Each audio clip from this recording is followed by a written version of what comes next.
முல்லை பெரியாறு அருகே புதிய அணை கட்டுவதே தங்கள் நிலைப்பாடு என்றும் அதை தமிழக அரசுடனான பேச்சுவார்த்தை மூலமோ உச்சநீதிமன்ற வழக்கு மூலமாகவோ முன்னெடுப்போம் என்றும் கேரள நீர்வளத்துறை அமைச்சர் മോൻസ് ജോസഫ് தெரிவித்துள்ளார். തമിഴ്നാട് ഗവൺമെന്റും കേരള ഗവൺമെന്റും തമ്മിൽ ഇക്കാര്യം സംബന്ധിച്ച് ചർച്ച ആവശ്യമാണ്. ആ ചർച്ചയിലേക്ക് വരുന്ന കാര്യത്തെക്കുറിച്ച് നമ്മുടെ ഗവൺമെന്റ് ലെവലിൽ തന്നെ വിഷയം ഒന്ന് പരിശോധിക്കേണ്ടതാണ്. വകുപ്പ് തലത്തിൽ ഇപ്പൊ ഞങ്ങൾ പരിശോധിക്കുന്നു. ഇനി മുഖ്യമന്ത്രി അടക്കം ഗവൺമെന്റിന്റെ പ്രധാനപ്പെട്ട തലത്തിൽ ഈ വിഷയം അതിലേക്ക് വേണ്ടി ഞാൻ വകുപ്പ് മന്ത്രി എന്ന നിലയിൽ നമ്മുടെ പ്രപ്പോസലായി മുന്നോട്ട് വെക്കുന്നതായിരിക്കും. സർക്കാർ തലത്തിൽ ഒരു ചർച്ച വരേണ്ടത്, കേരള സർക്കാരിന്റെ തലത്തിൽ ചർച്ച വരേണ്ടത്. ആ ചർച്ച വന്നതിന് ശേഷം തമിഴ്നാട് ഗവൺമെന്റുമായി ചർച്ചയിലേക്ക് പോവുക എന്ന കാര്യത്തിന് വേണ്ടി ഡിപ്പാർട്ട്മെന്റ് ഒരു സ്റ്റാൻഡ് എടുക്കുന്നതാണ്. ഡാം സ്ട്രക്ചറിൽ സ്ട്രോങ് ആണ് എന്ന് പറയുമ്പോഴും നമ്മുടെ ആളുകളുടെ മുഴുവൻ ആശങ്ക നിൽക്കുമല്ലേ.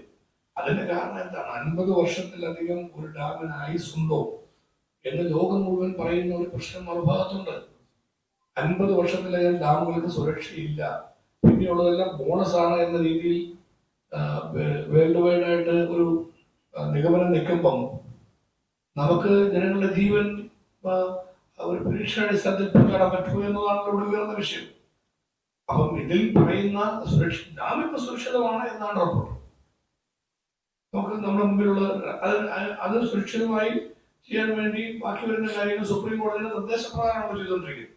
സുപ്രീം കോടതി കൃത്യമായത് മോണിറ്റർ ചെയ്തിട്ട് ഇനിയുള്ള കാര്യങ്ങൾ കേരളം ചെയ്യണം, ഇനിയുള്ള കാര്യങ്ങൾ തമിഴ്നാടും ചെയ്യണം. അത് ഈ ഡാം നിലനിർത്തിക്കൊണ്ടുള്ള കാര്യമാണ്. അതാണ് ഇപ്പൊ നമുക്ക് ചെയ്യാൻ പറ്റുള്ളൂ.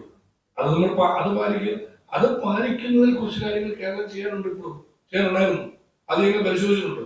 ആ ഡീറ്റെയിൽസിലേക്ക് വരികയാണ്. അത് ചെയ്യാനുള്ള കാര്യങ്ങൾ കൂടെ നമ്മൾ ഉടനെ ചെയ്യും. ഇപ്പൊ നമുക്ക് 100% അതേ ചെയ്യാൻ പറ്റുള്ളൂ. പക്ഷെ മുന്നോട്ട് നമുക്കൊരു പൂർണ്ണമായ ഒരു ആശങ്കയില്ലാതെ പൂർണ്ണമായ ഒരു സുരക്ഷിതത്വം നമ്മൾ ഈ ഡാം പൊളിക്കണമെന്ന് പറയുന്നില്ല. ഇപ്പോഴുള്ള മുല്ലപ്പെരിയാർ ഡാം പൊളിക്കണമെന്ന് നമ്മൾ പറയുന്നില്ല. ഇപ്പോഴുള്ള ഡാമാണെന്ന് നോട്ടെ. പക്ഷെ പുതിയൊരു ഡാം ഉണ്ടായാൽ മാത്രമേ ആ ഒരു സുരക്ഷ ഉറപ്പാക്കാൻ കഴിയൂ എന്ന ഒരു പ്രശ്നമാണ് നമ്മുടെ മുമ്പിലുള്ളത്. അപ്പൊ അതെങ്ങനെ നമുക്ക് തമിഴ്നാട് ഗവൺമെന്റിനെ കൂടി ബോധ്യപ്പെടുത്താൻ പറ്റും? സുപ്രീം കോടതിയെ വീണ്ടും ബോധ്യപ്പെടുത്താനുള്ള ശ്രമം വന്നത് ഇക്കാര്യങ്ങളിലേക്ക് ഗവൺമെന്റ് കടക്കേണ്ടതുണ്ട്. അപ്പൊ അത് മുഖ്യമന്ത്രിയുടെ കൂടെ സാന്നിധ്യത്തിൽ വിശദമായ വിഷയങ്ങൾ ബന്ധപ്പെട്ട ഈ വിഷയം കൈകാര്യം ചെയ്യുന്ന എക്സ്പേർട്സിനെ എല്ലാം വെച്ച് ബന്ധപ്പെട്ട ഉദ്യോഗസ്ഥരെയും വെച്ച് പഠന വിധേയമാക്കിയ ശേഷം മാത്രമായിരിക്കും ഗവൺമെന്റ് സ്റ്റാൻഡ് എടുക്കുന്നത്. ഇപ്പം കണ്ടെത്തിയ കാര്യങ്ങൾ ഞാൻ പറഞ്ഞു. സുപ്രീം കോടതിയുടെ കൺട്രോളിൽ നിൽക്കുന്ന വിഷയമായിട്ട് വിശ്വാസം ശ്രമിക്കുന്നതുകൊണ്ട് അപ്പൊ സുപ്രീം കോടതിയെ നമ്മളന്ന് ഈ ഒരു ആവശ്യം ബോധ്യപ്പെടുത്താൻ ശ്രമിച്ചപ്പോഴാണല്ലോ ഇപ്പോൾ ഡാം സുരക്ഷിതമാണെന്നും മറ്റൊരു ഡാമിലേക്ക് പോകണ്ടെന്നുള്ള വിഷയത്തിലേക്ക് വന്നു. അപ്പൊ തമിഴ്നാട് വാദിച്ചതാണ്. തമിഴ്നാടിന്റെ വാദം അംഗീകരിക്കുകയും കേരളത്തിന്റെ വാദം എങ്കിലും അന്ന് ബാലൻസ്ഡ് ആയിട്ട് തോന്നുന്നു. സുപ്രീം കോടതി കമ്മീഷനെ വെച്ച് പരിശോധിക്കാൻ തീരുമാനിച്ചു. പിന്നീട് വന്നപ്പോൾ ഉള്ള കാര്യങ്ങൾ കുറെ കൂടെ മാറിപ്പോയി. പിന്നെയാണ് നമ്മുടെ ഈ കമ്മീഷനിൽ പറയുന്നൊരു അതോറിറ്റി പരിശോധിക്കാൻ വേണ്ടി വന്നല്ലോ. അപ്പൊ ആ അതോറിറ്റി പരിശോധിച്ച് സുപ്രീം കോടതിയുടെ റിപ്പോർട്ട് കൊടുത്ത് എല്ലാം സുപ്രീം കോടതിന്റെ ഫൈനൽ നിഗമനം വന്നത് കേരളത്തിന് ഗുണകരമല്ലാത്ത വിധത്തിലായിപ്പോയി. അവിടെ കേരളം പിന്നെ നമ്മൾ ഉന്നയിച്ച കാര്യങ്ങളെല്ലാം പരാജയപ്പെടുകയും തമിഴ്നാടിന്റെ ഭാഗങ്ങൾ അംഗീകരിക്കപ്പെടുകയും ചെയ്യുന്ന സ്റ്റേജിലോട്ടാണ്.